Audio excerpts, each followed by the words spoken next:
Hello students, good morning. Hindi दिवस की हार्दिक शुभकामनाएं आप सबको। आज हम पढ़ेंगे इस टॉपिक का सबसे important part, ionic bond.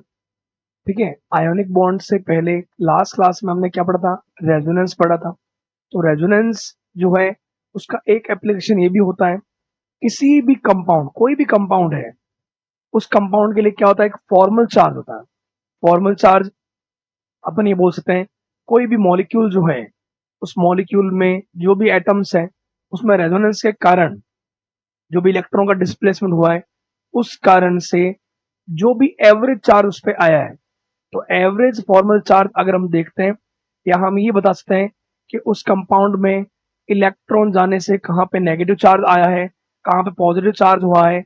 Electronic displacement के बारे में या रेजोनेंस के बारे में हमें अगर पता करना है, तो हमें, या हम ये भी बता पाए कि कौन सी जगह पर कौन सी एटम ने रेजोनेंस रिप्रेजेंट किया है, तो ये सारा अगर हम देखते हैं तो किसी भी कंपाउंड का हम क्या देखते हैं?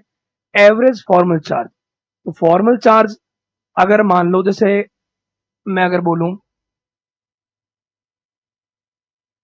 कोई भी कंपाउंड मान लो, जैसे फॉस्फेट है। फॉस्फेट पे एक तो आपको पूछा था फॉस्फेट पे चार्ज कितना है, तो फॉस्फेट पे चार्ज कितना है? -3। एक आपको ये बोला जाए कि फॉस्फेट में एवरेज चार्ज, एवरी ऑक्सीजन पे एवरेज चार्ज कितना है रेजोनेंस की वजह से, तो उसको अपन बोलते हैं फॉर्मल चार्ज। तो फॉस्फेट की स्ट्रक्चर क्या होती है?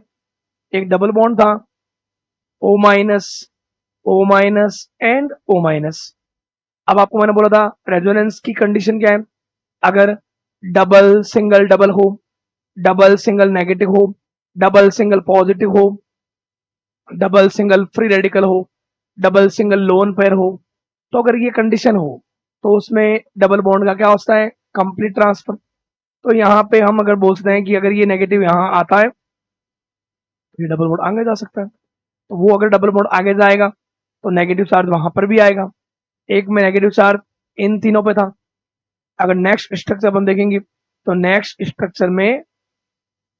स्ट्रक्चर में यहां आ गया O minus, double bond O minus, O minus. इस बार डबल बॉन्ड यहाँ पे, नेगेटिव चार्ज इन ऑक्सीजन पे। नेक्स्ट अगर मैं एक स्ट्रक्चर और बताऊं, तो इसमें ये भी हो सकता है, अगर ये नेगेटिव यहाँ आता है, ये डबल बॉन्ड आगे जा सकता है। तो नेक्स्ट स्ट्रक्चर में O minus, double bond O minus और O माइनस। और एक स्ट्रक्चर बेटा अपन और बना सकता है क्या, जिसमें अगर मैं इस इलेक्ट्रॉन को आगे भेजूं, तो डबल बॉन्ड यहाँ पे भी आ सकता है। इट मीन्स, मेरा कहने मतलब ये है कि नेगेटिव चार्ज कितना था? -3। और -3 चार्ज कितनी जगह रोटेट हो रहा है, कितनी जगह ट्रांसफर हो रहा है? 4 ऑक्सीजन पे, 4 ऑक्सीजन पे। तो टोटल चार्ज तो -3 था, लेकिन वो 4 जगह अगर रोटेट हो रहा है, तो जो एवरेज चार्ज आता है एक जगह, एवरेज चार्ज कितना आएगा? -3/4।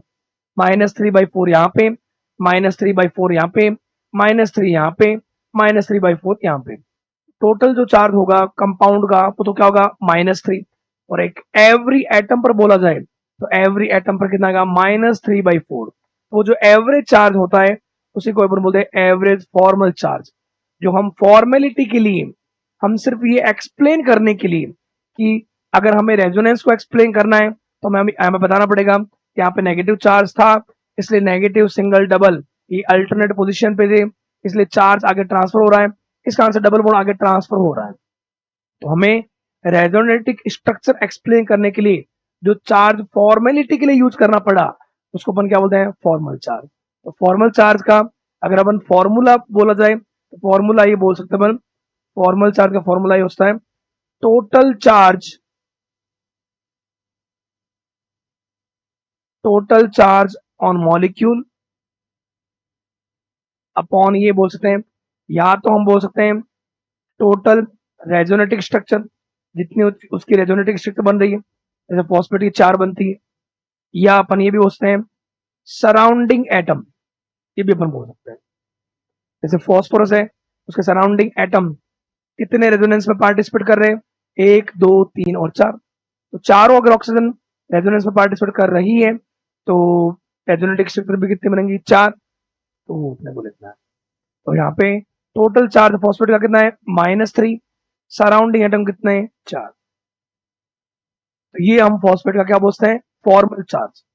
फॉर्मल चार्ज कल अपन ने लास्ट में रेजोनेंस जब पढ़ रहे थे तो रेजोनेंस रिलेटेड रहता है ये भी उसका एक एप्लीकेशन रहता है कि कोई भी मॉलिक्यूल जो है उसमें अगर हमें फॉर्मल चार्ज बताना पड़े।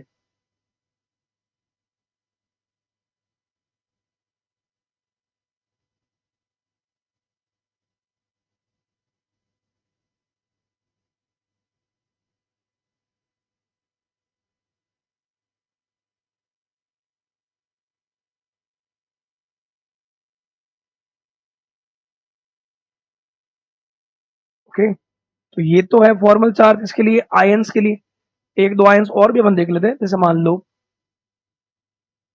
फॉस्फेट है, इसके अलावा मान लो जैसे पर मैग्नेट,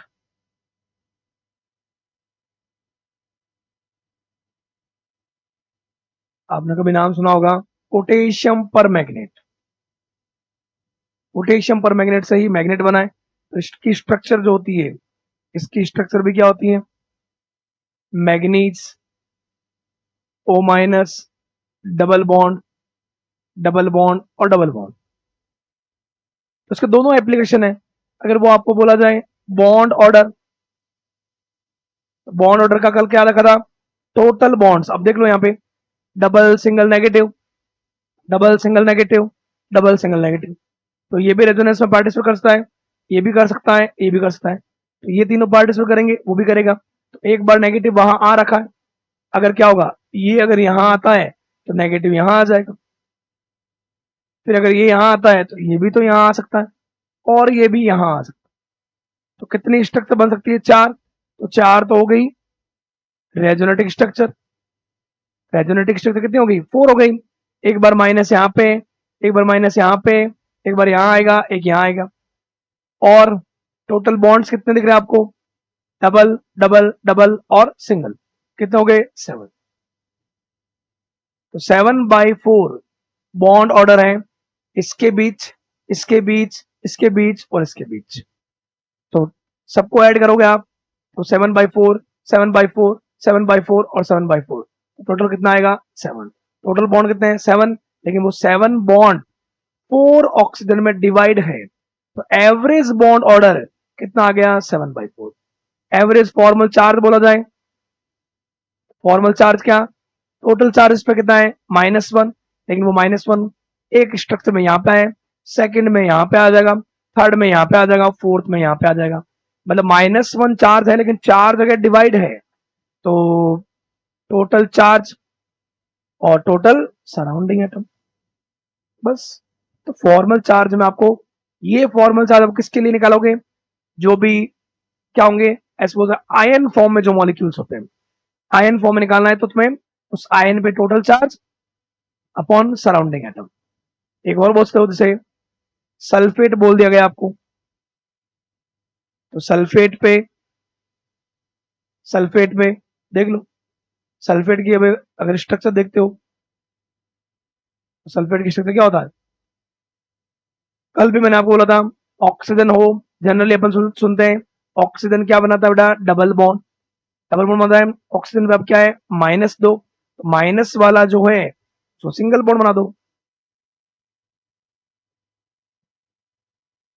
क्योंकि वहां पे कोई ना कोई H था, वो H+ की फॉर्म में निकल गया, तब वहां पे O- आया है। यहाँ पे भी कोई H था, H+ की फॉर्म में निकल गया, इसलिए O- आया है। ओके, तो अगर इसका अपन फॉर्मल चार्ज बोले तो अब देख लो, negative, negative single double, negative single double. तो ये जो O- है, रेजोनेंस इसके साथ भी कर सकता है, इसके साथ भी कर सकता है, negative single double, negative single double. तो इसमें भी कितनी स्ट्रक्चर बनेगी, एक बार इधर, एक बार इसके साथ, इसकी भी एक बार इसके साथ रेजोनेंस के साथ, एक बार इसके साथ। तो टोटल रेजोनेटिक स्ट्रक्चर कितनी बनेगी, 4। टोटल बॉन्ड्स कितने हैं, डबल डबल 4, 5 और 6। तो 6/4 तो आ गया इसका बॉन्ड ऑर्डर। और फॉर्मल चार्ज कितना आयंस दिख रहा है आपको? चार्ज चार्ज आपको दिख रहा है -2 और रेजोनेटिव स्ट्रक्चर कितनी बन रही है?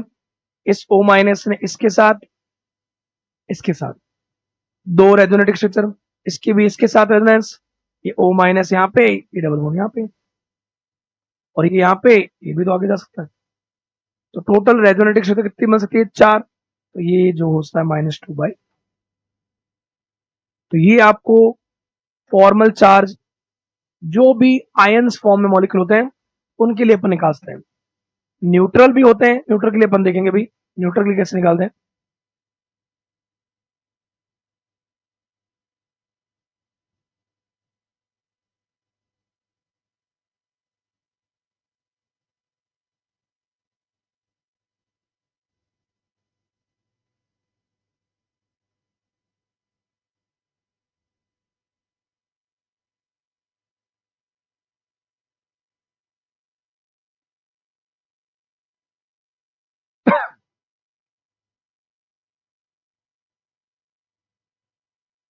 ओके,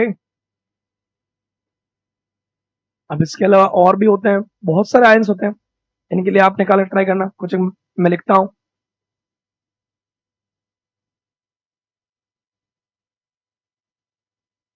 जैसे आपको पूछ लिया जाए इसका क्रोमेट का पूछ लिया जाए, क्रोमेट। इसके अलावा मान लो कार्बोनेट का पूछ लिया जाए, इसके अलावा सल्फाइड का पूछ लिया जाए, नाइट्रेट का पूछ लिया जाए, और पर क्लोरेट का पूछ लिया जाए, वही बॉन्ड ऑर्डर और फॉर्मल चार्ज करना वही है। आपको स्ट्रक्चर बनाने आनी चाहिए। जैसे मान लो भी कार्बोनेट है, कार्बोनेट में कितने ऑक्सीजन है? 3 ऑक्सीजन, 3 में से नेगेटिव कितने हैं? 2 है, तो नेगेटिव वाले तो क्या बनाएंगे? सिंगल बॉन्ड, और ये क्या होगा? Double bond. अब आपके सामने नेगेटिव सिंगल डबल क्या होगा? रेजोनेंस।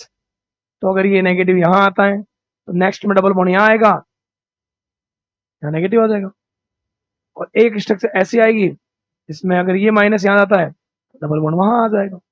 तो एक स्ट्रक्चर आपके सामने है, दूसरी स्ट्रक्चर में डबल बॉन्ड वहां आएगा, तीसरी में डबल बॉन्ड वहां आएगा, तो टोटल स्ट्रक्चर कितनी बन जाएगी? 3। और इस स्ट्रक्चर में कितने टोटल बॉन्ड्स दिख रहे हैं आपको? Double bond, single and single. तो टोटल बॉन्ड कितना होगा? 4/3। तो 4/3 बॉन्ड ऑर्डर इसका, 4/3 इसका, 4/3 इसका, टोटल बॉन्ड कितना हो जाएगा? 4/3, 4/3 एंड 4/3, तो कितना आ जाएगा? 12/3। कितना आ जाएगा? 4 बॉन्ड आपको दिख रहे हैं। वो जो एवरेज आया उसको बोलते हैं एवरेज बॉन्ड ऑर्डर। वैसे ही एवरेज चार्ज, तो कार्बोनेट में टोटल चार्ज कितना है? -2, लेकिन वो -2 कितनी जगह डिवाइड हो रहा है? देखो अभी जिस ये स्ट्रक्चर है इसमें -2 इन दोनों पे आया, नेक्स्ट स्ट्रक्चर में जब ये यहाँ पे आएगा तो माइनस यहाँ आ जाएगा, -1 -1। उसकी नेक्स्ट स्ट्रक्चर में जब ये माइनस यहाँ आएगा तो ये कम रहेगा, डबल बॉन्ड, तो माइनस यहाँ रह जाएगा और यहाँ रह जाएगा, तो -2 चार्ज दो जगह होगा। टोटल कितने एटम है? 3। तो फॉर्मल चार्ज वही, टोटल चार्ज -2, सराउंडिंग एटम 3, -2/3, -2/3, -2/3, तो -2/3 को 3 से मल्टीप्लाई कर दो, कितना आ जाएगा? -2। फॉर्मल चार्ज ये कहा क्या है? Average formal charge. क्या है? Average formal. तो ये कुछ कंपाउंड है, इसके लिए आप निकाल के ट्राई करना। फर्स्ट को अपन बोलते हैं chromate, carbonate, sulphide, nitrate, perchlorate.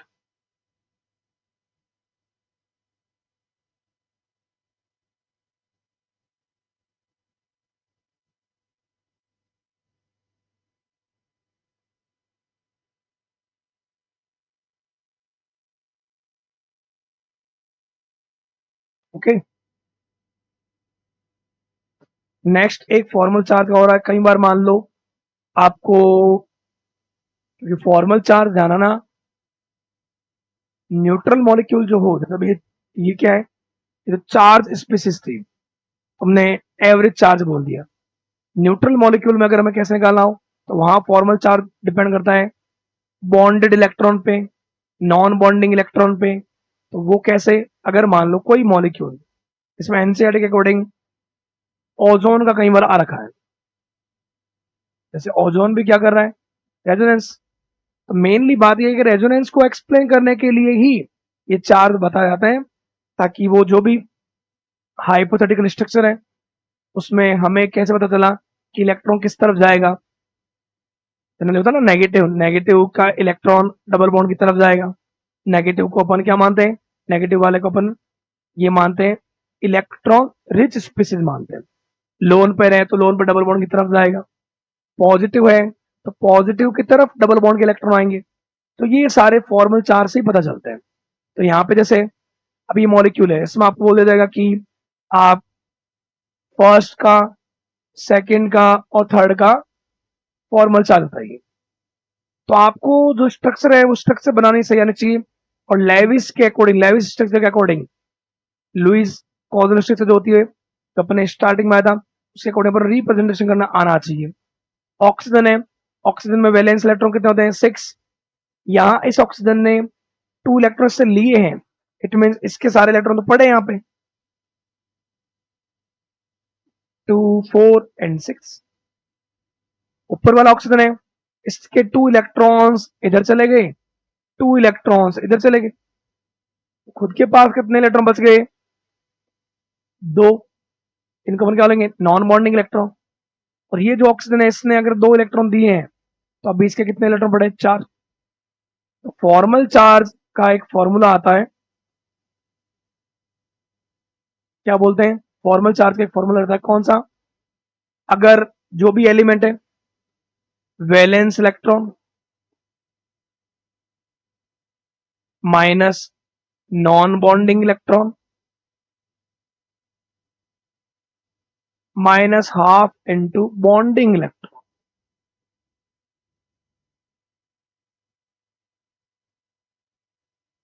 जैसे अगर फर्स्ट ऑक्सीजन है तो फर्स्ट ऑक्सीजन में valence electron 1s2 2s2 2p4, कितने हुए, 6 इलेक्ट्रॉन। तो 6 इलेक्ट्रॉन क्या हो गए, वैलेंस। नॉन बॉन्डिंग इलेक्ट्रॉन इसने तो दोनों इलेक्ट्रॉन लिए हैं, उसके 2, 4 एंड 6। तो इसके तो 6 के 6 इलेक्ट्रॉन क्या है, नॉन बॉन्डिंग, जो बॉन्ड नहीं बना रहे, लोन पेयर की फॉर्म में, non bonding. Half into bonding, bonding बोल दो या इनको ये भी बोल सकते हो शेयर्ड इलेक्ट्रॉन। जो इलेक्ट्रॉन इसने शेयर्ड किए हैं, भले ही इसके खुद के ना हो लेकिन इसने शेयरिंग तो की है, वो कितने इलेक्ट्रॉन होंगे, 2। तो 6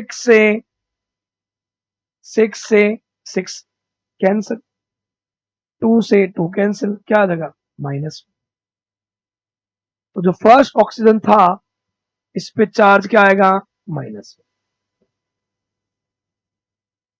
सेकेंड ऑक्सीजन की बात करें, सेकेंड ऑक्सीजन, तो सेकेंड ऑक्सीजन, ऑक्सीजन है तो वैलेंस इलेक्ट्रॉन कितने होंगे, 6 होंगे। कितने इलेक्ट्रॉन, नॉन बॉन्डिंग है 2 इलेक्ट्रॉन, जो आपको वो बिंदिया दिख रही है, 6 थे, 6 में से 2 इधर चले गए, 2 इधर चले गए, कितने, 2।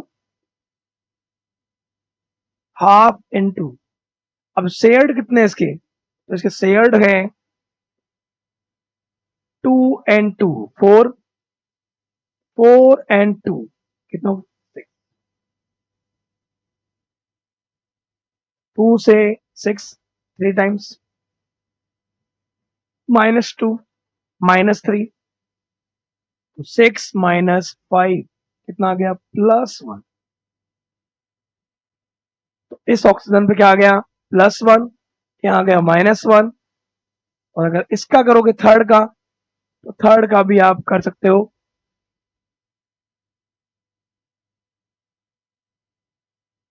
थर्ड का कैसे, ऑक्सीजन है, ऑक्सीजन के 2 इलेक्ट्रॉन चले गए, कितने पड़े हैं, 6 इलेक्ट्रॉन वैलेंस होते हैं, 2 चले गए तो कितने बचे? 4। तो valence electron 6, non bonding 4 and bonding में 2 मेरा 2 तेरा, 2 मेरा 2 तेरा, कितने हुए? 4। तो ये 2 से 4, ये भी 2 का। तो -4 -2 -6, तो 6 -6 क्या था? 0। तो ओजोन में आप बोल सकते हो कि सर ओजोन जो है, ओजोन ओजोन की स्ट्रक्चर में ऑक्सीजन यहां माइनस आया है, यहां प्लस आया है, और यहां क्या आया है? माइनस आया है, यहां प्लस आया है, और यहां कोई चार्ज नहीं आया। तो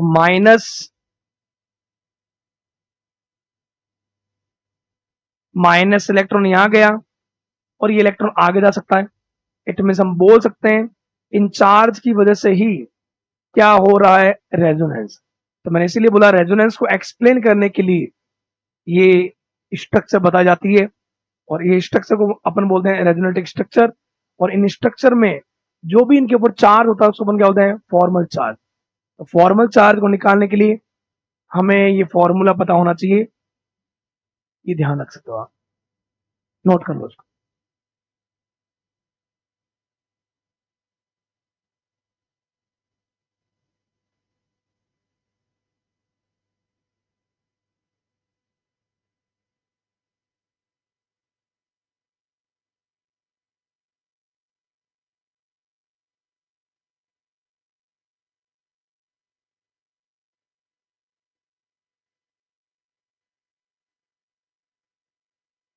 valence electron minus non bonding electron minus half into bonding electron. Bonding electron मतलब जो शेयरिंग में पार्टिसिपेट कर रहे हैं। तो जो फर्स्ट था, फर्स्ट में अब इसको बता देता हूं मैं। फर्स्ट में ऑक्सीजन शेयर्ड इलेक्ट्रॉन कितने? 6। और और नॉन बॉन्डिंग, तो इस ऑक्सीजन के सारे इलेक्ट्रॉन क्या पड़े? नॉन बॉन्डिंग, क्योंकि जो इलेक्ट्रॉन आ रहे हैं वो तो सेंट्रल ऑक्सीजन से आ रहे हैं। 2 4 6, तो ये non bonding. Half into bonding, जो शेयर्ड किए हैं इसने, तो शेयर्ड किसके साथ किए हैं? सेंट्रल ऑक्सीजन के साथ। कितने? 2 इलेक्ट्रॉन। तो यहाँ पे 2 आ गया। 6 - 6 0, हाफ इंटू 2। सेंट्रल ऑक्सीजन के 2 इलेक्ट्रॉन इस तरफ चले गए, 2 इलेक्ट्रॉन चले गए कोऑर्डिनेशन बॉन्ड। तो 4 चले गए, कितने बचे? 2। 2 बच गए किसकी फॉर्म में? लोन पेयर की फॉर्म में, नॉन बॉन्डिंग इलेक्ट्रॉन। उसमें भी वैलेंस इलेक्ट्रॉन कितने थे? 6। 6 - 2, हाफ इंटू बॉन्डिंग। बॉन्डिंग 2 मेरा 2 तेरा, 4। 4 से 2 इधर, कितना हो गया? 6। तो -2 -3 -5, 6 में से 5 गया, +1। थर्ड ऑक्सीजन ये जो है, इसमें 2 इलेक्ट्रॉन चले गए, तो कितने बच गए? 4। वैलेंस इलेक्ट्रॉन 6 थे, 6 में से 4 रह गए non bonding, half into shared, 2 मेरा 2 तेरा। ओके। तो बात यही है, किसी भी स्ट्रक्चर में रेजोनेंस को एक्सप्लेन करने के लिए जो हमें चार्ज बताने पड़े, वो चार्ज जो होते हैं वो एक फॉर्मेलिटी चार्ज बोलते हैं, कि हम सिर्फ फॉर्मेलिटी कर रहे हैं कि ये चार्ज यहाँ पे है, इस वजह से इलेक्ट्रॉन गया होगा। ओके, चल नेक्स्ट अपन टॉपिक पढ़ेंगे आयोनिक बॉन्ड और इलेक्ट्रोवेलेंट बॉन्ड। फॉर्मल चार्ज वो था, फॉर्मल चार्ज के दोनों फॉर्मूले ध्यान रखना। एक तो ये फॉर्मूला, और इसके अलावा जो भी था, क्या था? इसके अलावा ये अपन जो बोल सकते हैं, अगर आपको कोई भी poly atomic ions, poly atomic ion कौन से? फॉस्फेट, पर क्लोरेट, पर मैग्नेट, ये आपको अगर गिवन हो तो फिर आपको क्या लगाना है? टोटल चार्ज जो उन पर चार्ज अवेलेबल है अपॉन या तो बोल दो टोटल टोटल रेजोनेटिक स्ट्रक्चर्स, ये बोल सकते हो आप। ओके, चलो नेक्स्ट है आयोनिक या इलेक्ट्रोवेलेंट बॉन्ड, या हम इसको बोल सकते हैं क्या, इलेक्ट्रोस्टैटिक बॉन्ड। कूलॉम फोर्स जो बोलते हो आप फिजिक्स में। अगर आयोनिक बॉन्ड नाम से आयंस के बीच होगा, अब आयंस में कौन आयंस, कैटायन और एनायन। कैटायन, कैटायन कौन बनाता है, जो इलेक्ट्रॉन डोनेट करेगा। इलेक्ट्रॉन डोनेट करने की नेचर किसकी होती है, मेटल्स की। तो हमें पता होना चाहिए आयोनिक बॉन्ड जो है किसके बीच बनेगा, कैटायन और एनायन के बीच। तो कैटायन, कैटायन जनरली कौन होंगे, मेटल्स, और एनायन जनरली कौन होंगे, नॉन मेटल्स। अब मेटल्स तो बात ये पीरियोडिक टेबल में, पीरियोडिक टेबल इतनी बड़ी है, पीरियोडिक टेबल में एस ब्लॉक में भी हाइड्रोजन के अलावा सारे मेटल्स हैं, डी ब्लॉक पूरा मेटल है, एफ ब्लॉक पूरा मेटल है, पी ब्लॉक में भी एल्यूमिनियम, गैलियम, थैलियम, ये मेटल्स है। दिमाग में सर कौन से मेटल हम ले, तो जनरली ऐसा होता है मेटल्स जनरली जिनमें इलेक्ट्रॉन डोनेट इजीली हो। इलेक्ट्रॉन डोनेट इजीली होने के लिए ध्यान रखना, पीरियोडिक टेबल पढ़ना, पीरियोडिक टेबल में बता रहा है इलेक्ट्रॉन, इलेक्ट्रॉन इजीली जो डोनेट करता है उसमें कौन सी प्रॉपर्टी हाई होती है, मेटेलिक। उसके लिए उसका क्या कम होना चाहिए, आयोनाइजेशन एनर्जी। आयोनाइजेशन एनर्जी जो है क्या होना चाहिए, कम। और आयोनाइजेशन एनर्जी कम होगा तो उसका एटॉमिक साइज क्या होगा, high. Atomic size high generally periodic table में जो एस ब्लॉक वाले हैं, फर्स्ट ए वाले जो है मेटल, फर्स्ट ए या सेकंड ए मेटल, ये अगर मेटल होंगे तो उनका साइज हाई होगा। साइज हाई होगा तो इनका इलेक्ट्रॉन बहुत दूर होगा, इलेक्ट्रॉन दूर होगा, दूरियां बढ़ेगी, डिस्टेंस बढ़ेगी, तो अट्रैक्शन कम होगा। अट्रैक्शन कम होगा तो उसको निकालना इजी होगा, निकालना इजी होगा। जो इलेक्ट्रॉन इजीली देंगे वो क्या होंगे, मेटल्स। और जो पीरियोडिक टेबल में राइट साइड मिलते हैं, राइट लेफ्ट से राइट जाने पर आपको पता है पीरियोडिक टेबल में क्या इंक्रीज होता है, Z effective. Z effective increase होगा तो अट्रैक्शन बढ़ेगा, इलेक्ट्रॉन के लिए अट्रैक्शन बढ़ेगा। अपन ने पढ़ा है इलेक्ट्रॉन नेगेटिविटी, तो इलेक्ट्रॉन नेगेटिविटी बढ़ेगा तो इलेक्ट्रॉन के अट्रैक्शन बढ़ेगा। तो जो इलेक्ट्रॉन इजीली लेते हैं वो क्या होते हैं, नॉन मेटल्स। तो जनरली अगर नॉन मेटल्स कौन हो, अगर नॉन मेटल्स अपने पास, अगर फिफ्थ ए ग्रुप जो है जिसको बोलते हैं 15th ग्रुप, नाइट्रोजन या फॉस्फोरस हो। सिक्स ए, 16th ग्रुप का अगर ऑक्सीजन या सल्फर हो, और हेलोजन में फ्लोरीन या क्लोरीन हो मान, 7th ए का, ये अगर नॉन मेटल्स हो और ये अगर मेटल्स हो तो इनमें इलेक्ट्रॉन देने की पावर बहुत ज्यादा है। तो ये जो कैटाइन बनाएंगे वो हाईली इलेक्ट्रोपॉजिटिव होंगे, और अगर ये एनाइन होंगे तो इनमें इलेक्ट्रॉन लेने की पावर बहुत हाई होती है, तो ये हाईली इलेक्ट्रोनेगेटिव होंगे। तो पॉजिटिव और नेगेटिव के बीच, चार्ज के बीच स्ट्रॉन्ग अट्रैक्शन कौन सा होगा, इलेक्ट्रोस्टैटिक फोर्स, इसको अपन क्या बोलते हैं, इलेक्ट्रोवेलेंट बॉन्ड। लिख सकते हो आप, कैटाइन और एनाइन के बीच आयोनिक बॉन्ड जो है वो कैटाइन और एनाइन के बीच मिलेगा, जो मेटल्स और नॉन मेटल्स होना चाहिए।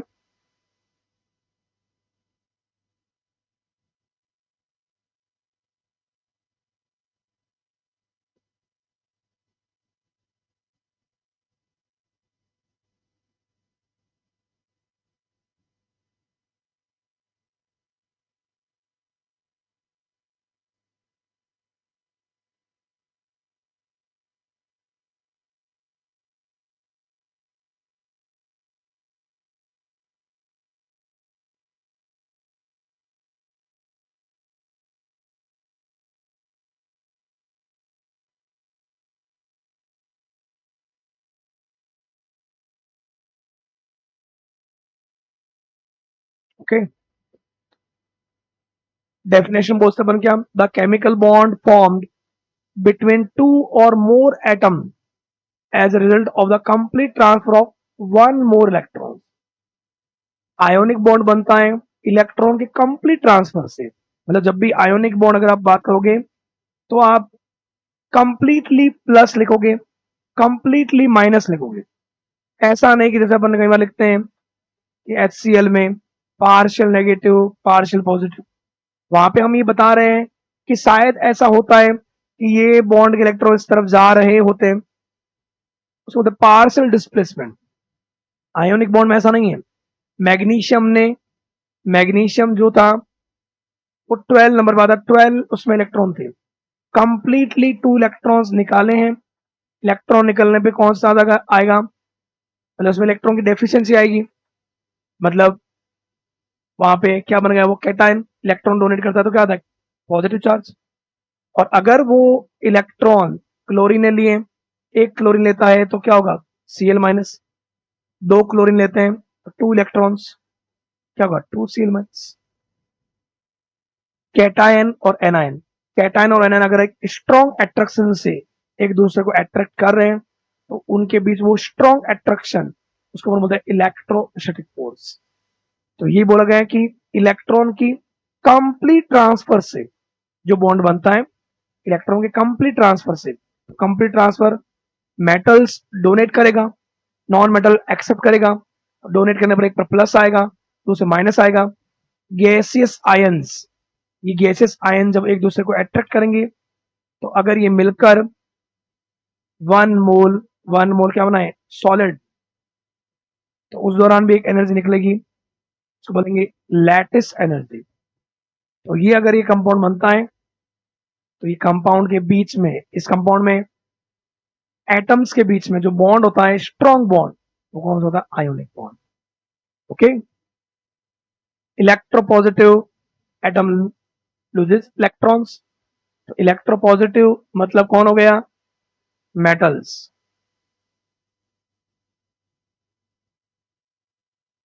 मेटल्स में भी अपन बोलते हैं जनरली क्या, जनरली फर्स्ट ए, सेकंड ए, कभी कभार एल्यूमिनियम भी होता है जनरली। ऐसा मैं नहीं बोल रहा कि आयोनिक बॉन्ड कोई और नहीं बनाता, बट मैक्सिमम चांस में, जैसे कई बार बताऊंगा आगे क्वेश्चन आएंगे कि how many compounds are ionic, तो आपको उस समय थोड़ा सा ध्यान रखना होगा कि आयोनिक बॉन्ड बनने के लिए जो मेटल है उसका साइज बहुत लार्ज होना चाहिए। तो लार्ज मतलब लार्ज साइज पीरियोडिक टेबल में तो लेफ्ट से राइट जाने पर रेडियस क्या होती है, कम। तो जो सबसे लेफ्ट साइड होगा उसका रेडियस क्या होगा, हाई होगा। इलेक्ट्रॉन बहुत दूर होगा तो इलेक्ट्रॉन को निकालना इजी होगा, तो जो इलेक्ट्रॉन इजीली निकालेंगे उस पर तो चार्ज पॉजिटिव आएगा, उसी को तो अपन क्या बोलेंगे, इलेक्ट्रोपॉजिटिव।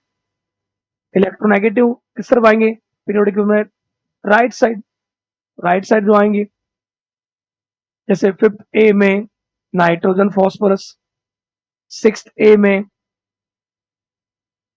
ऑक्सीजन सल्फर, और 7th ए में फ्लोरीन क्लोरीन जनरली, और भी उसको, ठीक है ना। तो अगर ये अगर होंगे, ये अगर एनाइन होंगे और ये अगर मेटल्स होंगे तो मैक्सिमम चांस है कि वहां पे जो बॉन्ड बने वो कौन सा बने, आयोनिक। एक दो एक्सेप्शन हो सकता है, जैसे सेकंड ए में बेरिलियम जो होता है, बेरिलियम और मैग्नीशियम, बेरिलियम मैग्नीशियम और लिथियम, इनके सिर्फ जैसे लिथियम का LiF, Li2O, LiH, ठीक है। इसके अलावा आप पूछ सकते हो क्लोराइड हो गया, ऑक्साइड हो गया, हाइड्राइड हो गया। लिथियम का Li3N नाइट्राइड बोल सकते हो। ये कुछ कंपाउंड, या एक लिथियम का कार्बाइड आता है Li4C, ये आप बोल सकते हो कि ये जो है उसके क्या है, आयोनिक कंपाउंड है। बाकी सभी में, लिथियम में हम देखेंगे एक प्रॉपर्टी आएगी इनमें, जिनका जो मेटल्स है लेकिन साइज बहुत स्मॉल है, उनमें आएगा पोलराइजेशन। उस वजह से इनमें कौन सा कैरेक्टर आ जाते हैं, कोवलेंट। बेरिलियम का भी बेरिलियम ऑक्साइड, बेरिलियम का अपन बोलते हैं फ्लोराइड। इसके अलावा बेरिलियम नाइट्राइड, बेरिलियम कार्बाइड, ये जो होता है इनमें आयोनिक प्रॉपर्टी रहती है। मैग्नीशियम का भी MgO बोल सकते हो आप, MgCl2 बोल सकते हो आप, मैग्नीशियम नाइट्राइड बोल सकते हो, Mg3N2। ये कुछ कंपाउंड इनके क्या होते हैं, आयोनिक होते हैं। बाकी क्या रहते हैं, कोवलेंट। तो ये थोड़ा इसीलिए मैं आपको बोल रहा हूं कि हमें पता होना चाहिए कि मेटल्स तो बहुत सारे हैं, तो सारे मेटल आयोनिक बॉन्ड नहीं बनाते, या अगर आयोनिक बॉन्ड बनाते भी हैं तो उनमें आयोनिक कैरेक्टर से ज्यादा कई बार कोवेलेंट कैरेक्टर डेवलप हो जाता है। तो आयोनिक कंपाउंड में या आयोनिक बॉन्ड में कोवेलेंट कैरेक्टर डेवलप होने को ही अपन बोलेंगे पोलराइजेशन। तो इस वजह से थोड़ा सा कई बार ध्यान रखना है। अगर हमें बोला जाए आयोनिक को ढूंढना है तो फर्स्ट ए और सेकंड ए के मेटल्स होने चाहिए। फर्स्ट ए में भी लिथियम के सिर्फ ये कंपाउंड जो आपको मैंने लिखे हैं ये आयोनिक होते हैं। इनके अलावा कोई आ गया मान लो तो वो कोवेलेंट प्रॉपर्टी उसमें रहता है। बेरिलियम के भी ये ध्यान रखना है ये आयोनिक है, मैग्नीशियम के भी ये आयोनिक रहता है, नोट कर लो आप।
Okay, electrostatic force of attraction between cation and anion is called ionic bond या electrovalent bond। इलेक्ट्रोस्टिक फोर्स किसके बीच में, कैटायन और एनायन। जैसे मान लो Na प्लस कैटायन और Cl माइनस एनायन। तो कैटायन गैसियस एनायन के बीच में अगर एक डिस्टेंस r डिस्टेंस पे दो आयन पड़े तो इनके बीच में कौन सा इलेक्ट्रोस्टिक फोर्स, कौन सा, K Q1 दो चार्ज है किसी डिस्टेंस पे पड़े तो उनके बीच अपोजिट चार्ज है तो क्या बोलेगा, अट्रैक्शन फोर्स। वो अट्रैक्शन फोर्स को आप इलेक्ट्रोस्टैटिक फोर्स या इलेक्ट्रोवैलेंट बॉन्ड बोल सकते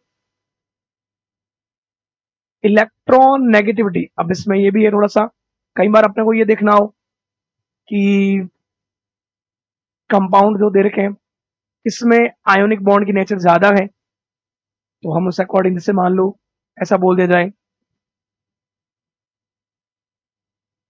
NaCl, MgCl2, AlCl3, SiCl4, bond सबका किसके साथ है, क्लोरीन के साथ।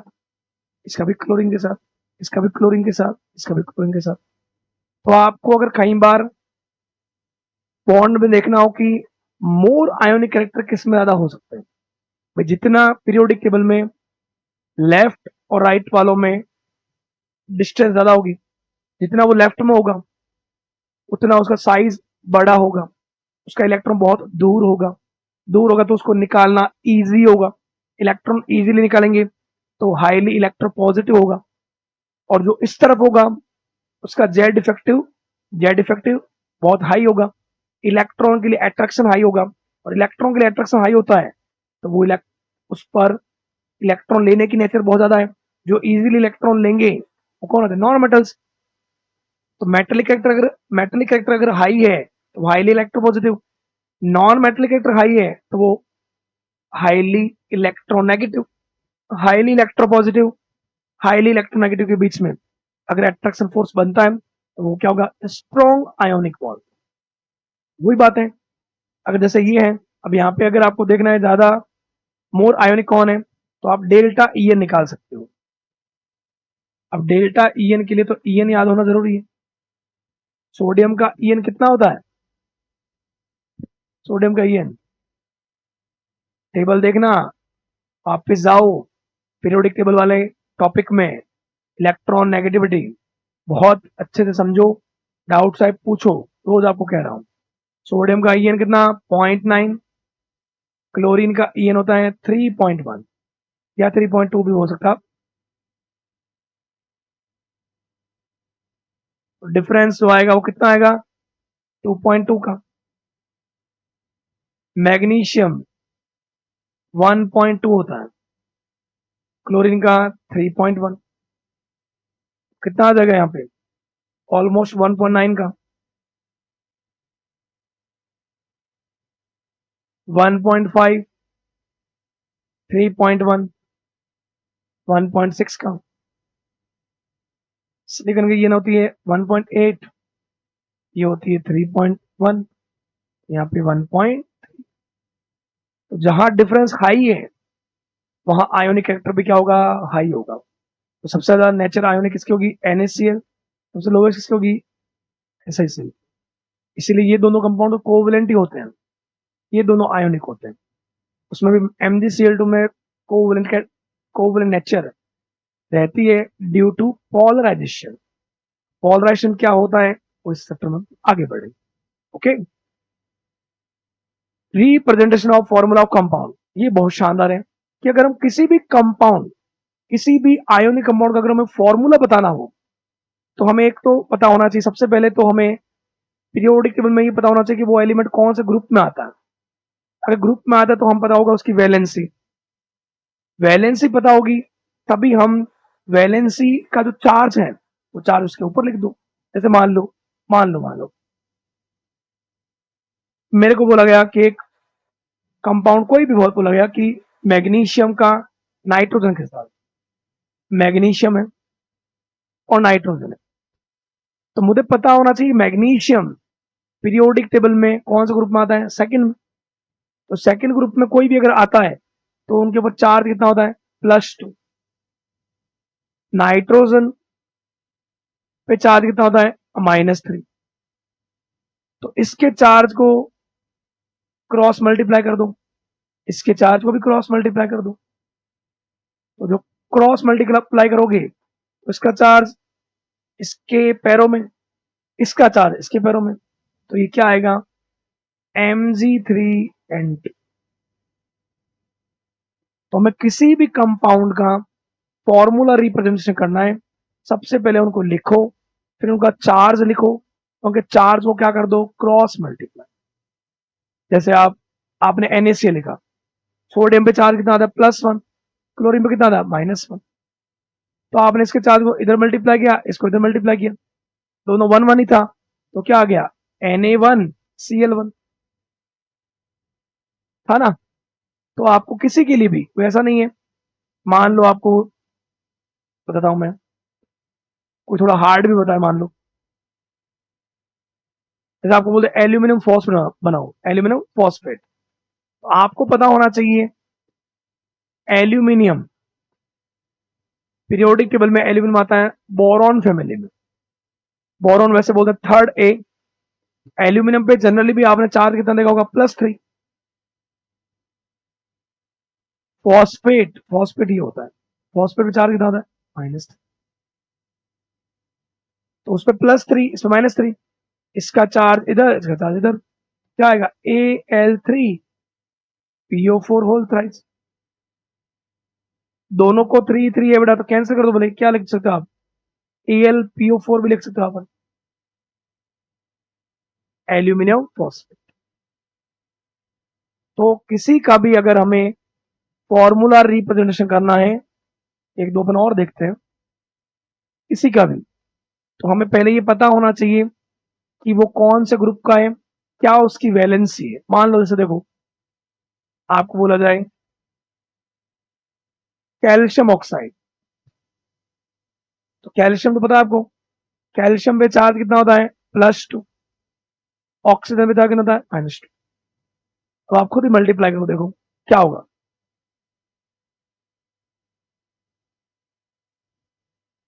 इसका चार्ज इस तरफ मल्टीप्लाई, इसका इस तरफ, क्या आएगा Ca2O2, या इसको मन ये भी बोलते हैं CaO।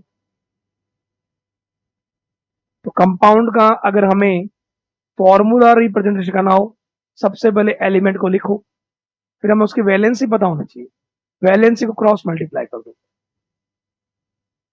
जैसे एल्यूमिनियम बोल रहे हैं, एक बोल रहे सल्फेट, मान तो एल्यूमिनियम पे चार्ज कितना होता है +3, सल्फेट कितना होता है -2।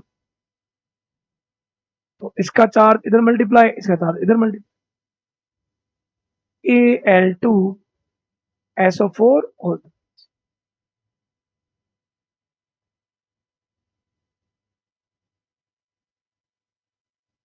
हालांकि ये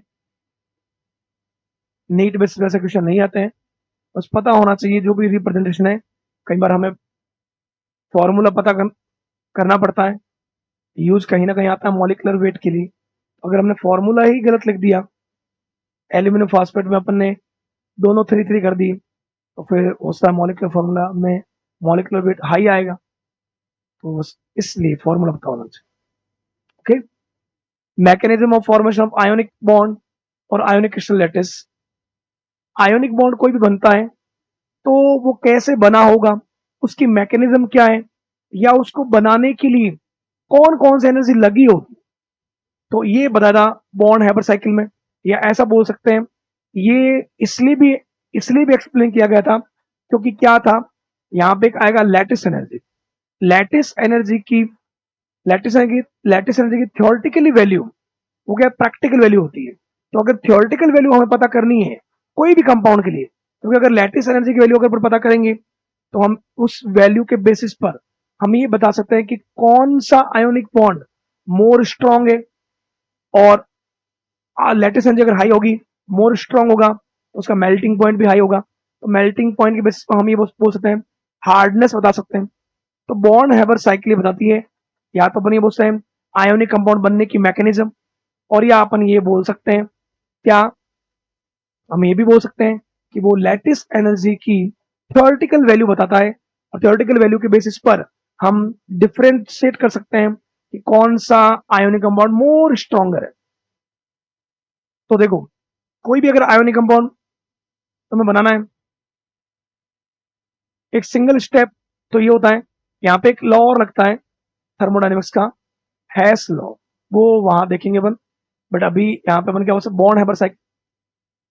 सोडियम, हमें पता है कि आयोनिक बॉन्ड किसके बीच बनता है, मेटल और नॉन मेटल। मान लो मेरे को NaCl के बताना है, तो सोडियम सोडियम एनवायरमेंट में किस रूप में मिलता है, मेटल है तो सॉलिड फॉर्म है। क्लोरीन चाहिए तो क्लोरीन एनवायरमेंट में किस रूप में मिलती है, Cl2। अगर अगर one mole one mole one mole तो नहीं पूछता, अगर एक मेटल एक सॉलिड, मेटल है, नॉन मेटल जनरली किस फॉर्म में मिलेगा, मॉलिकुलर फॉर्म में। अगर ये मिलके 1 मोल कंपाउंड NaCl बना रहे हैं सॉलिड, तो इस दौरान जो भी हीट में चेंज हुआ है, हीट निकला है या एब्जॉर्ब हुआ है, उसको बोलते हैं फॉर्मेशन एंथैल्पी। क्या बोलते हैं, फॉर्मेशन एंथैल्पी। फॉर्मेशन एंथैल्पी होती है जब कोई कंपाउंड 1 मोल बने, और वो 1 मोल बने अपने स्टेबल फॉर्म से, जिस फॉर्म में वो एनवायरमेंट में मिलते हैं। सोडियम एनवायरमेंट में सॉलिड फॉर्म में मिलता है, क्लोरीन हमेशा Cl2 की फॉर्म में मिलता है। अब ये तो हालांकि आयोनिक बॉन्ड की मैकेनिज्म नहीं है, तो आयोनिक बॉन्ड जो रियल में बना होगा वो कैसे बना होगा, एनवायरमेंट में सोडियम किस फॉर्म में, सॉलिड, तो हमें उसको पहले किस में कन्वर्ट करना पड़ेगा, गैस में। सॉलिड को जब अपन गैस में, क्योंकि अपने को चाहिए NaCl, आयोनिक बॉन्ड में आयंस बनने चाहिए, आयंस में कैटन होना चाहिए, एक एनन होना चाहिए। कैटन बनने के लिए वो इलेक्ट्रॉन निकालना चाहिए, इलेक्ट्रॉन कोई भी निकालता है गैसेस स्टेट में, तो सॉलिड से गैस में बदलना पड़ा। सॉलिड से अगर कोई गैस सॉलिड से अगर डायरेक्ट गैस में आता है तो एक एनर्जी देनी पड़ती है, उसको बोलते हैं sublimation energy. Sublimation energy,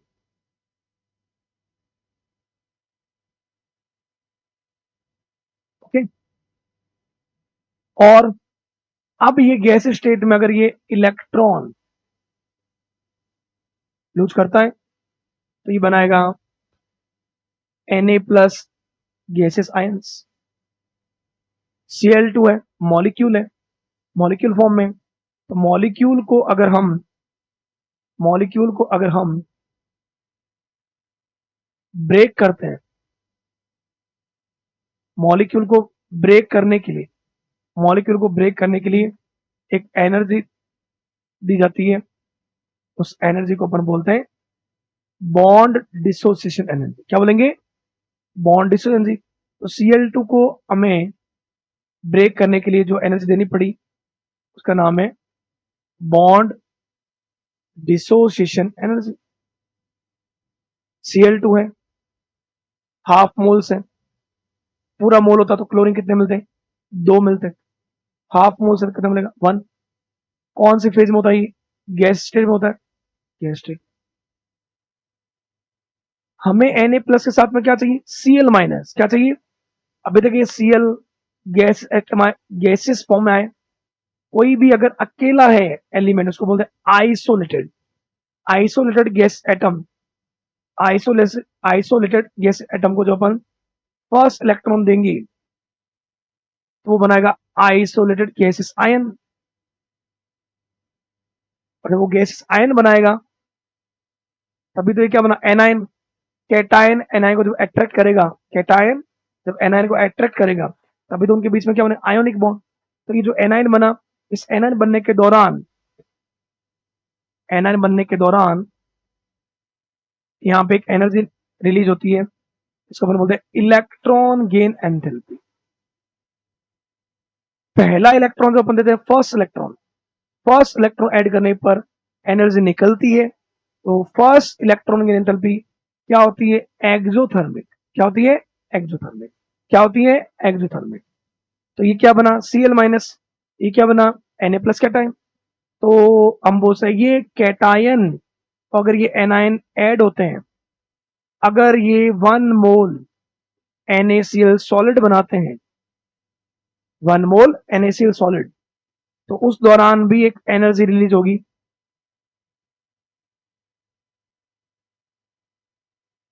lattice energy.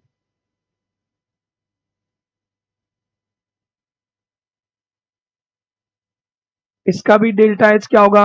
Negative. क्या होगा? Exothermic process.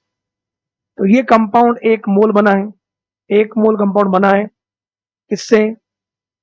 Na metal solid form में, नॉन मेटल गैसेस फॉर्म में, मॉलिक्यूल फॉर्म में। पहले सॉलिड को चेंज करना पड़ा गैस स्टेट में, क्योंकि सॉलिड जो है इलेक्ट्रॉन तभी निकाल पाएगा जब वो गैस स्टेट में आएगा। तो कौन सी एनर्जी देनी पड़ी? सब्लिमेशन। फिर यहाँ पे कौन सी एनर्जी देनी पड़ी इलेक्ट्रॉन निकालने के लिए? Ionisation enthalpy.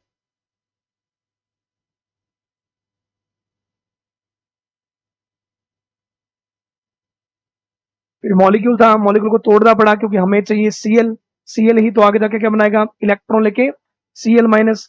तो कैटायन एनायन को अट्रैक्ट करेगा, तभी उनके बीच आयोनिक बॉन्ड बनेगा।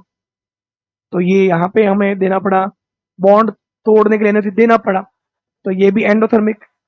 इलेक्ट्रॉन निकालने के लिए हमें एनर्जी देना पड़ा, ये भी एंडोथर्मिक। सॉलिड को अगर हम गैस में चेंज कर रहे हैं तो भी हमें एनर्जी देनी पड़ती है। Endothermic endothermic endothermic. लेकिन जब एक एलिमेंट फर्स्ट इलेक्ट्रॉन लेता है उस समय एनर्जी निकलती है, तो वो प्रोसेस होता है एक्सोथर्मिक। तो इलेक्ट्रॉन के अंदर भी एक्सोथर्मिक। और जब एक गैसेस कैटायन गैसेस एनायन को अट्रैक्ट करेगा, गैसेस एनायन को अट्रैक्ट करेगा, उस समय अगर वो गैसेस फॉर्म से सॉलिड फॉर्म में जा रहा है, आप खुद सोचो, गैस से अगर कोई सॉलिड जाएगा, सॉलिड में एटम पास में होते हैं, सॉलिड ज्यादा स्टेबल होता है। जब कोई स्टेबल होता है तो वो एनर्जी रिलीज करता है, तो रिलीज होगा तो मतलब प्रोसेस क्या होगा? एक्सोथर्मिक। वो रिलीज एनर्जी कौन सी होगी? Lattice energy. ये जो है इसको अपन बोलते हैं बॉर्न हैबर साइकिल। बना इसका born Haber cycle for NaCl।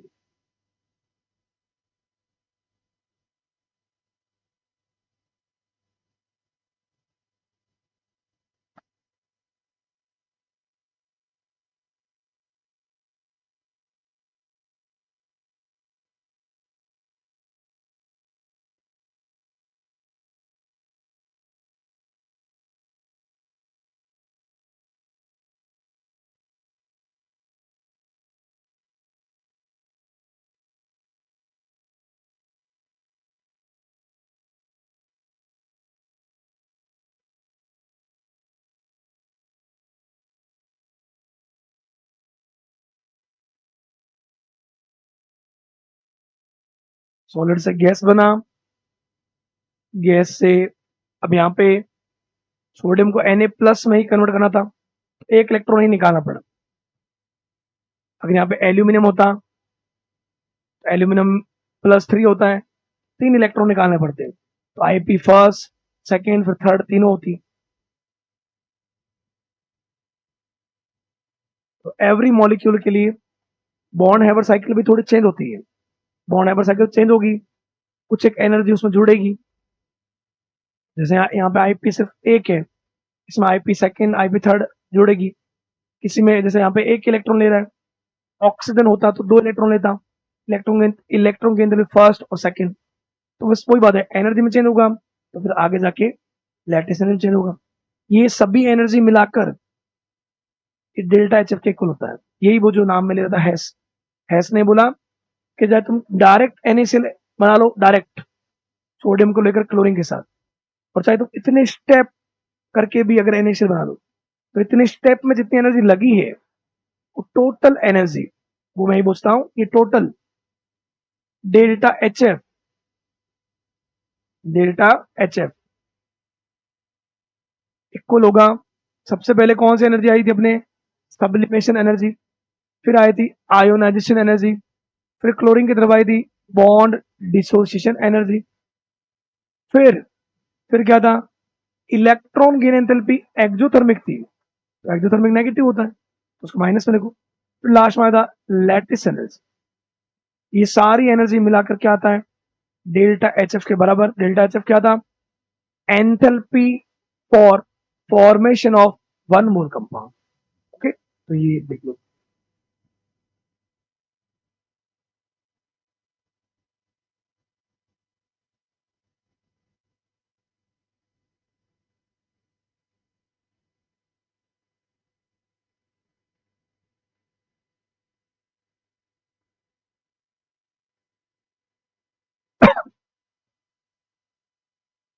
दिमाग में आया सर, किसके लिए था ये, बॉन्ड हैबर साइकिल था, आयोनिक कंपाउंड कैसे बना है, उसकी मैकेनिज्म बताने के लिए, उसमें कौन कौन सी एनर्जी लगी है, कौन से में एनर्जी हमें देनी पड़ी है, कौन से एंडोथर्मिक प्रोसेस है, किस में एनर्जी निकली है, वो एक्सोथर्मिक प्रोसेस है, और इन सभी को मिलाकर सारी एनर्जी जो है वो इक्वल होता है किसके, डेल्टा एच एफ के। और इसमें हम कई बार हमारे जो क्वेश्चन आते हैं ना, तो क्वेश्चन में हमें क्या होगा, बाकी सारी एनर्जी दे रखी होगी, लैटिस एनर्जी नहीं दे रखी होगी। लैटिस एनर्जी अगर हम फाइंड आउट करते हैं, तो अगर हम एवरी कंपाउंड की फाइंड आउट करें, NaCl, MgCl2, AlCl3, तो लैटिस एनर्जी की वैल्यू के बेसिस पर हमको डिफरेंशिएट कर सकते हैं कि ये कंपाउंड ज्यादा स्ट्रॉन्ग बॉन्ड रख रहा है, ये वीक है। तो लैटिस एनर्जी की वैल्यू जो है वो थ्योरेटिकली निकालने के लिए मेनली किसको पढ़ाता है, बॉन्ड है बस। सबके लिए अलग होता है। एक चलो अपन और देखते हैं इसमें, जैसे मान लो मेरे को बोला जाए bond Haber cycle for Al2O3, तो Al2O3 में देखो क्या होगा, थोड़ा सा होगा क्या, अपने को एल्यूमिनियम ऑक्सीजन एनवायरमेंट में किस रूप में मिलता है, O2 की फॉर्म में। 1 मोल मेरे को क्या बनाना है, Al2O3 सॉलिड। अब Al2O3 बनाना है, लेकिन एल्यूमिनियम उधर तो कितना आपने एक लिए, तो आपको कितने मोल लेने पड़ेंगे, 2। एल्यूमिनियम मेटल है तो किस फॉर्म मिलेगा, सॉलिड। ऑक्सीजन किस फॉर्म मिलती है, गैस। ऑक्सीजन भी इधर कितना चाहिए, 3, उधर कितना 2, तो 3/2 आपको मोल ले लेंगे। ओके, अब ये बना है तो उसमें कौन कौन सी एनर्जी लगी होगी, तो सबसे पहले हमें सॉलिड को कन्वर्ट करना पड़ेगा गैस में, कितने मोल को, 2 मोल को। तो सॉलिड जब गैस में कन्वर्ट होता है तो उसको एक एनर्जी देनी पड़ती है, कौन सी, सब्लिमेशन एनर्जी। अभी गैस स्टेट में आ गया, आयोनिक बॉन्ड अपन बात कर रहे हैं, तो आयोनिक बॉन्ड की ही मैकेनिज्म पढ़ रहे हैं, तो उसमें आयंस होंगे, एक कैटायन होगा, दूसरा क्या होगा, एनायन। कैटायन कौन होगा, मेटल, एनायन कौन होगा, नॉन मेटल। तो इस कैटायन पे चार्ज आना चाहिए, चार्ज के लिए उसको क्या निकालना पड़ेगा, इलेक्ट्रॉन। एल्यूमिनियम कितने इलेक्ट्रॉन निकालता है, 3। तो जब ये फर्स्ट इलेक्ट्रॉन निकालेगा, कौन सी एनर्जी देनी पड़ेगी, Ip फर्स्ट। तो ये आएगा 2 moles of aluminium plus gas state में। फिर अगर एक इलेक्ट्रॉन और निकालना पड़ा, तो 2 मोल्स आएगा एल्यूमिनियम +2 गैस स्टेट में। इसको अपन बोलेंगे Ip सेकंड बोलेंगे। फिर अगर एक इलेक्ट्रॉन और निकालना पड़ा, Ip third, 2 moles of aluminium +3 gaseous ions. Okay, फिर यहां पे ऑक्सीजन किस फॉर्म में? O2 के फॉर्म में। हमें ऑक्सीजन चाहिए होगा एल्यूमिनियम +3, सामने ऑक्सीजन आना चाहिए -2 एटॉमिक फेज में। तो मॉलिक्यूल को तोड़ना पड़ेगा, ब्रेक करना पड़ेगा। तो बॉन्ड ब्रेक करने के लिए कौन सी एनर्जी देनी पड़ेगी? Bond dissociation energy. तो ऑक्सीजन का डबल बॉन्ड ब्रेक करना है तो हमें ऑक्सीजन का एटम फॉर्म में मिलता है, तो कौन सी एनर्जी देनी पड़ेगी?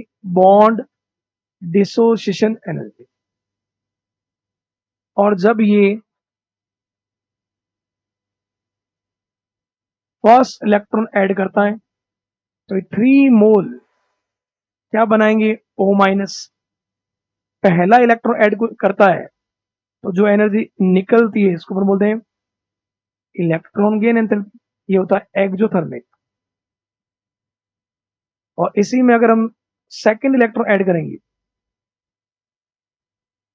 तो ये बनाएगा 3 मोल O-2।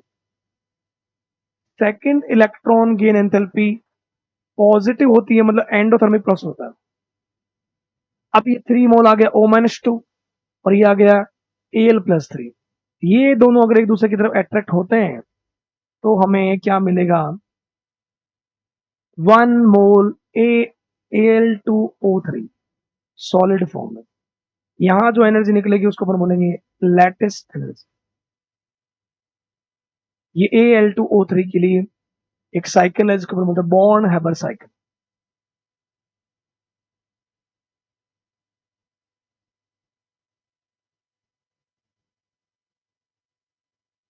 इस वाले में अगर अपन लिखेंगे ना तो इस वाले में जैसे अगर अपन लिखते हैं ये ΔHF,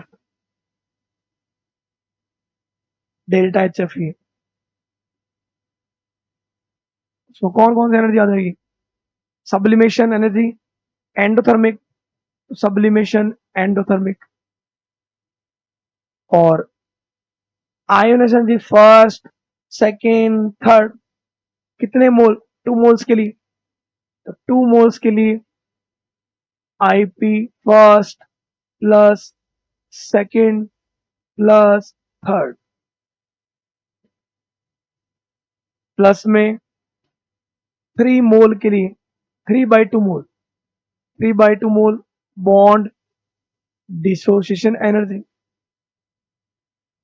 electron gain enthalpy first exothermic थी, वो भी 3 मोल के लिए। और इलेक्ट्रॉन गेन एंथैल्पी सेकंड जो है वो है पॉजिटिव। सबसे लास्ट में लैटिस एनर्जी, ये इसके लिए पूरा आएगा ΔHF इन सब एनर्जी का इक्वल होगा। तो मैं इसीलिए आपको बोल रहा था कि सब में सबके लिए लैटिस एनर्जी की वैल्यू अलग अलग आएगी, और लैटिस एनर्जी की वैल्यू अलग अलग आएगी तो उस बेसिस पर आप ये बता सकते हो कौन सा कंपाउंड मोर आयोनिक है, कौन सा लेस आयोनिक।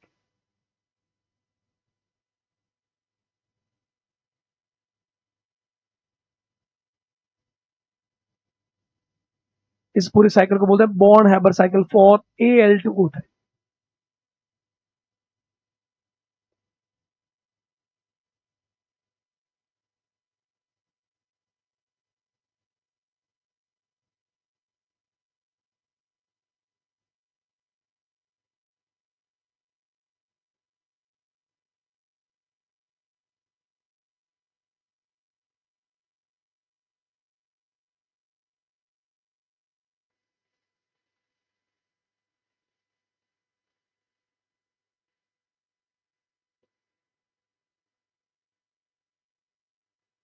ओके बेटा, नेक्स्ट अपन देखते हैं। तो यहां वाला अगर आप ΔHF देखोगे क्या आएगा? ΔHF सब्लिमेशन एनर्जी कितने मोल्स? 2 moles aluminium.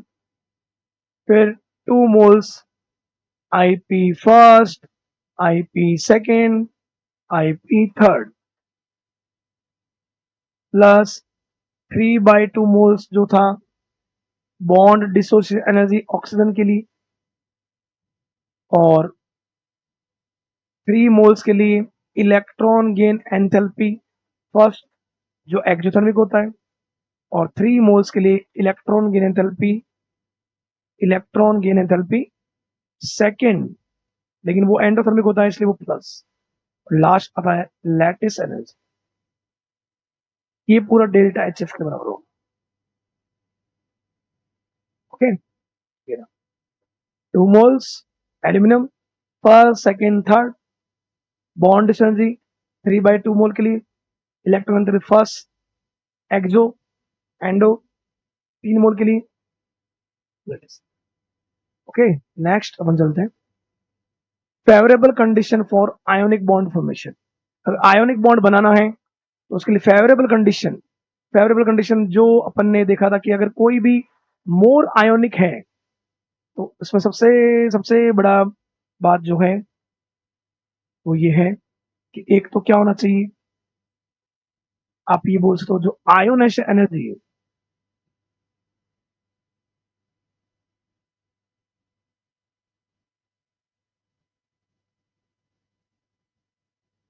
क्योंकि आप खुद सोचो आयोनिक बॉन्ड बन रहा है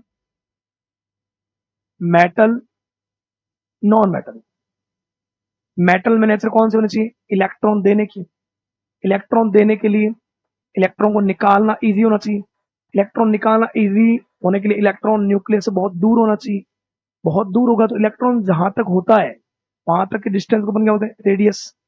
तो रेडियस क्या होनी चाहिए, रेडियस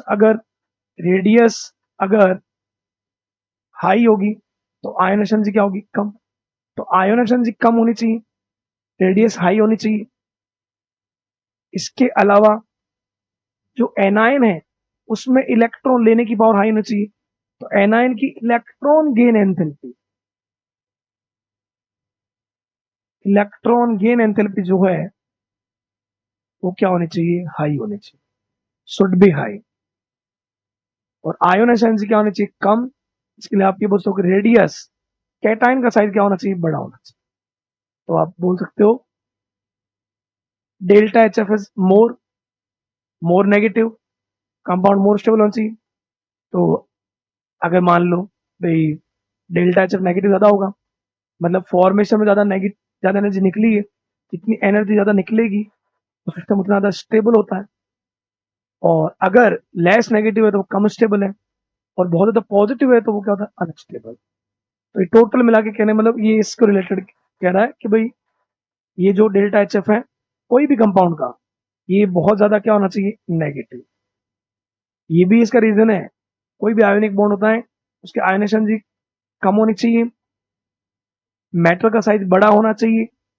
जैसे पीरियोडिक टेबल है उसमें सबसे बड़ा मेटल सीजियम, सबसे जो एनायन है, एनायन वो होना चाहिए जो सबसे उस तरफ है, उसकी रेडियस कम होनी चाहिए, इसका मतलब फ्लोराइड आयन। तो अगर सीजियम अगर मेटल हो और फ्लोराइड अगर एनायन हो तो उनके बीच में जो आयोनिक बॉन्ड बनेगा वो बहुत स्ट्रांग बनेगा, उसकी लैटिस एनर्जी बहुत हाई आएगी। लैटिस एनर्जी बहुत ज्यादा क्या है, एक्सोथर्मिक। तो अगर एक्सोथर्मिक हाई आएगा तो ये किसमें आएगा, more negative, compound more stable. ये अगर कम आएगा तो मतलब वो कम स्टेबल, ये पॉजिटिव में आ गया मतलब वो क्या है, unstable. Okay, properties of ionic compound. अब आयोनिक कंपाउंड की प्रॉपर्टीज, आयोनिक कंपाउंड NaCl है, आपको NaCl में प्रॉपर्टी क्या दिखता है, एक तो NaCl किस फॉर्म मिलता है, सॉलिड स्टेट में। दूसरा Na प्लस है, तो Na प्लस जो है अगर उसके चारों तरफ क्लोरीन इधर भी है चाहे क्लोरीन इधर भी है, क्लोरीन चाहे इधर भी है चाहे क्लोरीन इधर भी है, मान इसका एवरी क्लोरीन पर अट्रैक्शन क्या रहेगा, इक्वल अट्रैक्शन रहेगा, डायरेक्शन पर डिपेंड नहीं करता। जैसे कोवलेंट बॉन्ड में कि अगर उसने x direction inter nuclear axis है, इंटर न्यूक्लियर एक्सिस में कौन सा बॉन्ड बनता है, sigma bond. Sigma bond more strong होता है पाई से, क्योंकि अगर मान लो उसकी एक्स वाई एक्सिस जो है वो है इंटर न्यूक्लियर एक्सिस के परपेंडिकुलर है, तो वहां पे ओवरलैपिंग कम होगी, तो वहां पे बॉन्ड कम स्ट्रांग होगा। लेकिन आयोनिक बॉन्ड में ऐसा नहीं है। अगर डिस्टेंस, इक्वल डिस्टेंस पर, ये अगर एक्स में है तो ये माइनस एक्स में है, ये वाई में है तो माइनस वाई में, तो अट्रैक्शन इक्वल रहता है। तो force of attraction is equal in all direction. Ionic bond is non directional. और dimensional structure form dimensional X Y Z में, तो ये क्या बनाता है, क्रिस्टल लैटिस बनाता है। और सॉलिड सॉलिड फॉर्म में मिलता ही। आयनिक बॉन्ड किस फॉर्म में, सॉलिड फॉर्म में। सॉलिड फॉर्म के साथ साथ इनका कोई मॉलिक्यूलर फॉर्मूला नहीं होता, इनका तो सिर्फ क्या होता है, एम्पिरिकल फॉर्मूला, एक फिक्स रेशो में, कि मतलब ये इतने Na प्लस है और Cl माइनस, एक रेशो रहता है कैटाइन और एनाइन का। एक सिंपल रेशो को ही तो अपन क्या बोलते हैं, एम्पिरिकल फॉर्मूला। उसका एक उनकी तरह से कोवलेंट कंपाउंड है तो ग्लूकोज का एक फॉर्मूला होता है, कार्बन के 6, हाइड्रोजन के 12, ऑक्सीजन के 6। तो उन्होंने मिलकर एक फिक्स नंबर में एटम से मिलकर एक मॉलिक्यूल बनाया। यहाँ पे ऐसा नहीं, यहाँ पे आयंस जो है वो एक एट्रैक्शन से अट्रैक्ट रहते हैं, एक इक्वल एक रेशो के अकॉर्डिंग। तो वो रेशो जो है, एक सिंपलेस्ट रेशो को तो अपन क्या बोलते हैं, एम्पिरिकल बोलते हैं। फिजिकल स्टेट क्या होती है इसकी, सॉलिड है, हार्ड है, क्रिस्टलाइन है। और हाँ, नमक, नमक को अपन ने गिराया, मान लो मेरे को नमक मेरा हाथ से छूट गया, वो पूरा बिखर जाता है, उसको मतलब ब्रिटल नेचर बोलते हैं अपन, brittle due to electrostatic force of attraction. उसको अपन हिंदी में बोलते भंगूर। तो ब्रिटल नेचर होती है कि वो बिखर जाता है, ठीक है। इसके अलावा सॉलिड स्टेट है, तो एक ये भी थोड़ा सा जाना, आइसोमॉर्फिज्म। आइसोमॉर्फिज्म अपन बोलते हैं जिनकी आयोनिक स्ट्रक्चर सिमिलर होती है, दे हैव सिमिलर क्रिस्टल स्ट्रक्चर।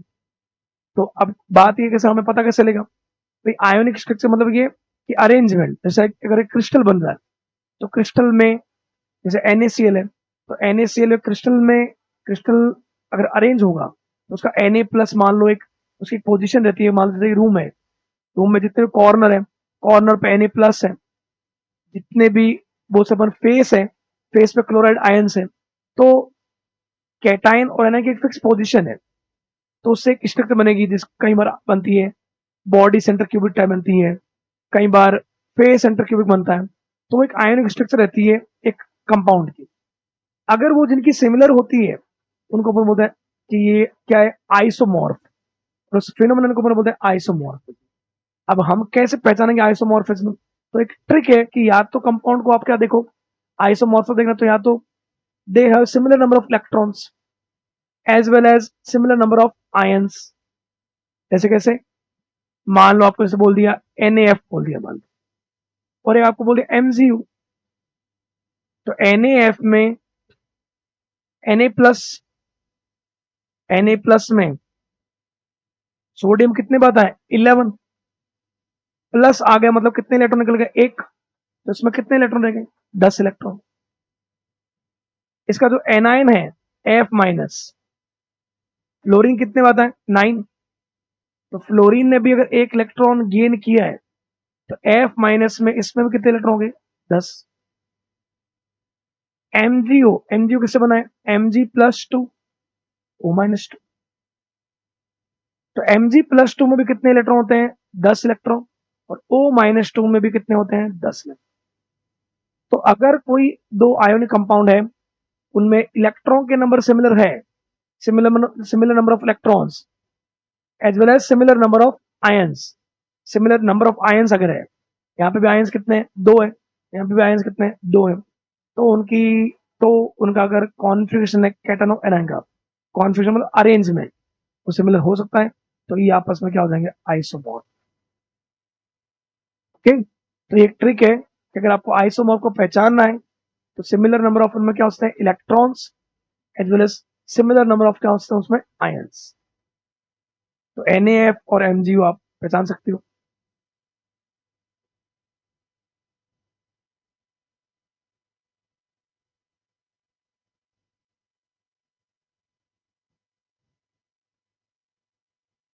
इसके अलावा एक तरीका और है, crystal having same number of water of crystallization. अगर कोई कंपाउंड है उसमें वाटर के जो जैसे होता है ना CuSO4 डॉट 5H2O। तो ऐसा कुछ भी है, अगर ये भी अगर सिमिलर है तो वो भी क्या हो सकते हैं, आइसोमॉर्फ। जैसे ये ग्रीन विट्रॉल में FeSO4 7H2, एप्सम सॉल्ट में MgSO4 7H2, इसके अलावा व्हाइट विट्रॉल में ZnSO4 7H2, ये क्या होता है, आइसोमॉर्फ। ब्लू विट्रॉल में क्या होता है, 5H2, ये आइसोमॉर्फ नहीं होता। All alums isomorph because they have similar crystal structure. Alums होता है ना, जैसे ये K2SO4 dot Al2SO4 whole thrice dot 24H2। तो एलम जो होते हैं उनका फॉर्मूला जो होता है क्रिस्टलाइन फॉर्मूला, वो क्या होता है, सिमिलर होता है, तो वो भी क्या होता है, आइसोमॉर्फ। क्लियर। इसके अलावा आयोनिक कंपाउंड की और अगर अपन कंपाउंड ध्यान रखें तो आयोनिक कंपाउंड जो होते हैं आयन से पोलर है, तो पोलर कंपाउंड का वाटर के अंदर सॉल्युबिलिटी हाई रहती है, नॉन पोलर में उसकी सॉल्युबिलिटी कम रहती है।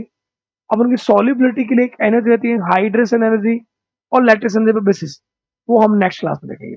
अभी इस क्लास में हम इतना ही देखेंगे, प्रॉपर्टीज देखा हमने आइसोमॉर्फ। नेक्स्ट क्लास में हम सॉल्युबिलिटी और पोलराइजेशन के बारे में पढ़ेंगे, तो देखते रहिए। और जो भी आपको डाउट्स आए तो जरूर पूछिए और जुड़े रहिए आर्म्स एकेडमी के यूट्यूब चैनल से।